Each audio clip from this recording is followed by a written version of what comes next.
This is day number 27 of the 100-day reality challenge. And I did some more reading. I read chapter 4 and 5 of Healing Your Life, or You Can Heal Your Life by Louise Hay.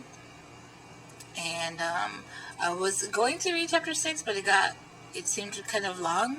I had a lot of exercises, so I wanted to save that to be by itself on tomorrow's vlog. So basically, chapter 4 and 5 were challenging the things that you were told in your childhood. So if you saw yesterday's vlog, you'll see I mentioned some of the harsh things that I was told as a kid. And chapter 4 and 5 really challenged those beliefs. And what I got out of it was that those beliefs are true if you believe that they are true. And those beliefs were something that was told to me by someone else and not me. So it was true for them, maybe in their eyes, but not necessarily for me and from my experience. And I could really see where she's coming from with that particular statement, because, like I said, it took me a while to get my times tables. It actually wasn't until 8th grade that one day it just like clicked in my mind. It was like, oh my God, I get it now. And I had subsequent moments like that concerning math throughout my academic career. So I'm sorry, I'm trying really hard to speak. So it wasn't that I was the dummy in math. It's just that it took me a little while to understand it. But once I did, it stays with me. And like I said, I'm pretty okay with math right now. I feel really confident in the math skills that I do have. So that belief that I was horrible in math and that I would never be good at math was something that was told to me, and I held on to it and made it true. But even before this particular exercise I'm doing with the 100-day challenge and with Louise's book, I realized that I wasn't as bad in math as my family would have me believe. So I just think of things a different kind of way. So once I'm able to process that information the way that I can get it, I got it, So there was that. There was another thing that she said, that we have to be willing to change. And I believe that I am willing to change.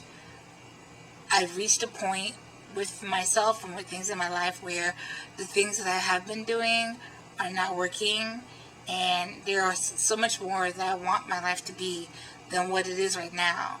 And I feel that I am willing to change, or else I wouldn't be doing these things that I'm doing right now. And she mentioned that procrastination is a way of showing ourselves that we're not worthy.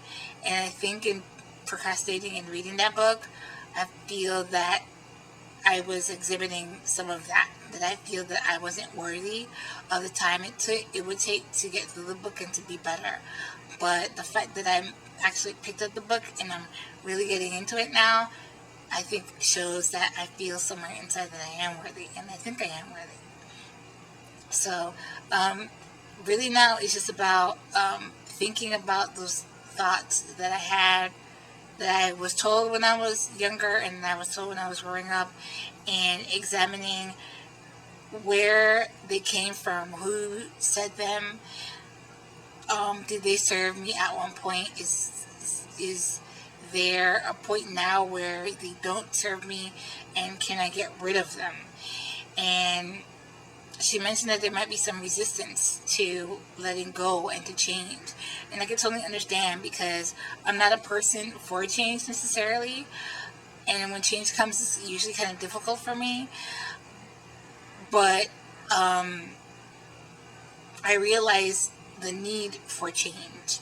And I'm ready to kind of take this on and to make the change, because like I said, there's so many things that I want for my life. I want more than where it is that I am right now. I want more than the station in life that I've given myself, that I thought that I deserve, you know. I want more than that, and I know that inside of me there's a person that can accept that and to um, walk into and step into that, you know.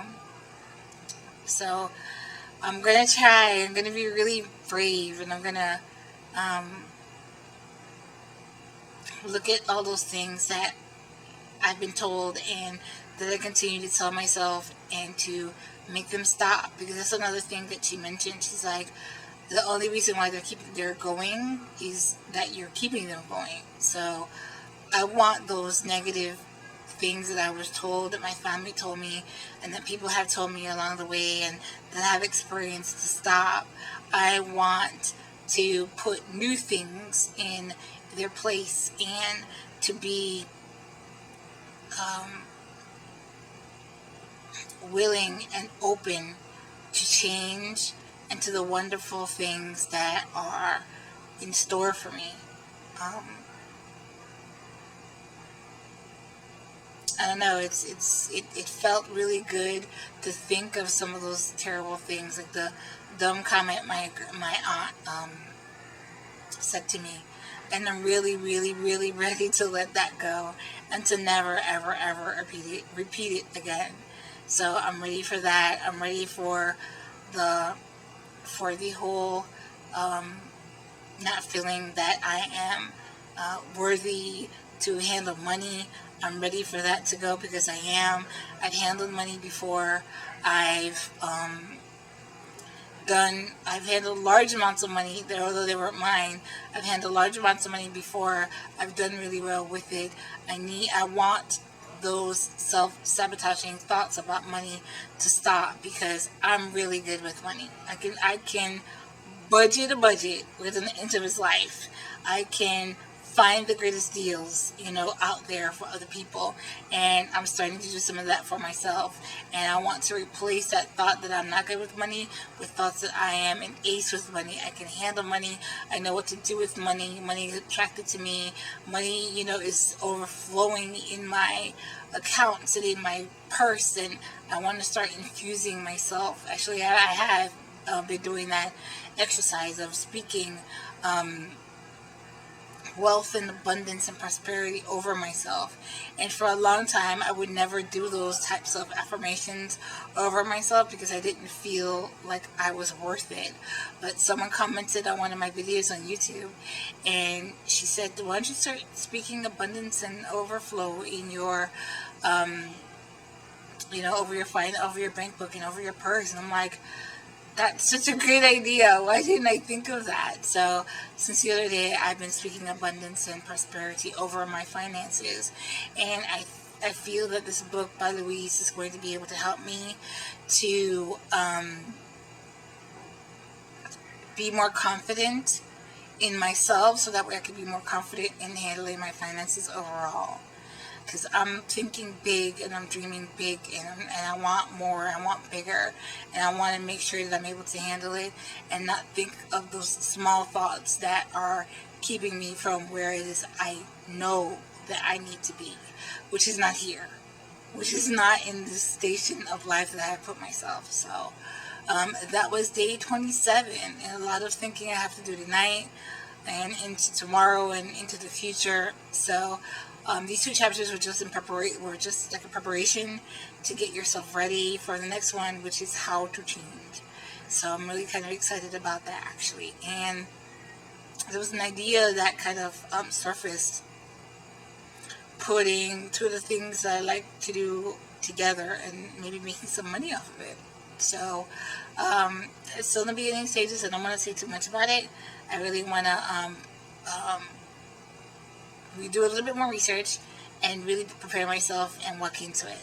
So that is kind of in the works and maybe brewing a little bit.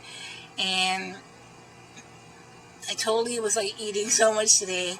I felt really, really needy and stressed out and whatnot. And I really wanted some food comfort. So instead of eating ice cream or other naughty things, I decided to um, do an indulgent smoothie. So my smoothie tonight was banana and spinach. I'm sorry. Um, so I'm drooling just thinking about it.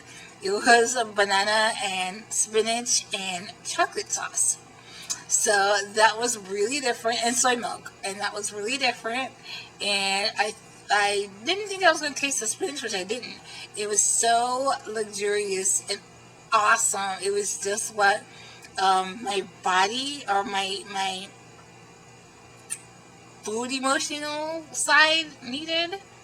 So that way I could feel, kind of comforted, but it was still relatively good for my body. So I think indulging in that type of way every once in a while is not a bad thing. It's better than totally going off the rails and being elbow deep in a pint of Haagen-Dazs. So that's what I did, and I feel pretty good about it still. I still get my vitamins and stuff like that. So yeah, day 27, and things are turning around, which is good. I'll see you guys tomorrow on day 28. All right, bye.